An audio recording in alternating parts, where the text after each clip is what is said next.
हर हर महादेव, जय माता की। एक छोटी सी कथा, जब जब हम अपने दादा गुरु के आश्रम में होते थे, वहां पे एक बहुत बुजुर्ग से महात्मा सुनाया करते थे। गुरु महिमा पे कितना बड़ा महत्व होता है, ये कथा उसके बारे में बहुत ही अत्यंत लाभकारी सिद्ध होती है, जो समझ जाए। एक सत्संगी होता था, भगवान पे बहुत विश्वास था और उससे बड़ा विश्वास उसने गुरु पे रखता था। साधना सिमरन करता था, सत्संग पे जाता, सेवा करता और अपने गुरु जी की इतनी कृपा प्राप्त थी उसे कि जैसे ही साधना में बैठता उसका ध्यान लग जाता था।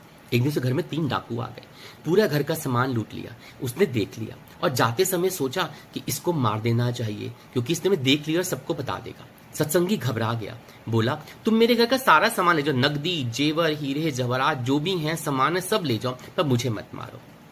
लुटेरे ने उसकी एक नहीं सुनी और उसके माथे पे बंदूक रख दी कि नहीं, हम तो तुझे मारेंगे। सत्संगी बहुत रोया, गिड़गिड़ाया, मुझे मत मारो, मुझे छोड़ दो।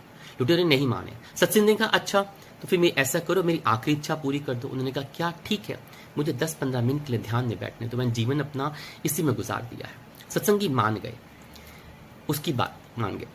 सत्संगी फौरन ध्यान में बैठ गया। जैसे ही ध्यान में बैठा उसका ध्यान लगा, अपने गुरु को याद करता रहा और थोड़ी देर में गुरु जी ने दर्शन दिए, दिखाया कि पिछले 3 जन्मों में तुमने 3 लुटेरों को एक करके मारा था, तेरे कर्म है जीव हत्या, तो वो तीनों एक साथ तुझे मारने आए हैं, क्योंकि मैं चाहता हूं कि तू तीनों जन्मों के जो ये कर्म है इसका भुगतान इसी जन्म में एक साथ कर दे। सत्संगी उठ खड़ा हुआ, लुटेरों की बंदूक खुद अपने स्वयं सिर पर रख ली और हंसते बोला मुझे मार दो, मृत्यु का कोई डर नहीं, अब मुझे परवाह नहीं है।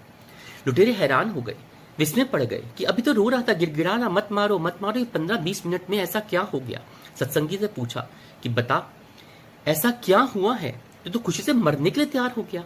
सत्संगी ने बोला तुम मानेंगे तो नहीं, लेकिन फिर भी तुम्हें सारी बात बता दी उसने। लुटेरों ने अपने हथियार वहीं डाल दिए, उसके पैरों में पड़ गए और हाथ जोड़कर विनती करने लगे, हम तुझे मारेंगे नहीं, बस इतना बता तेरे गुरु कौन है, हमें एक बार उनके दर्शन करवा दे।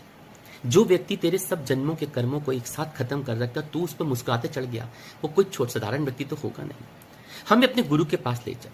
उसके बाद वो लोग भी उसके साथ उनके गुरु के पास गए, उनके श्री चरणों में गिर कर उनके शिष्य बने और सत्संगी बन गए। ये कथा हमें सिखाती है कि गुरु हर पल हमारी रक्षा करता है, दुख भी देता है तो हमारे भले के लिए, सुख भी देता है तो हमारे भले के लिए। जैसे कहते हैं ना, कुम्हार घड़े को बनाता है, अंदर हाथ रख के बाहर से ठोकता है, क्योंकि बाहर हमें दुनिया के उसके लिए तैयार करता है और अंदर उसका हाथ रखा होता है। इसलिए हमें हर पल अपने गुरु का शुक्राना अदा करना चाहिए, उसका धन्यवाद आभार प्रकट करना चाहिए।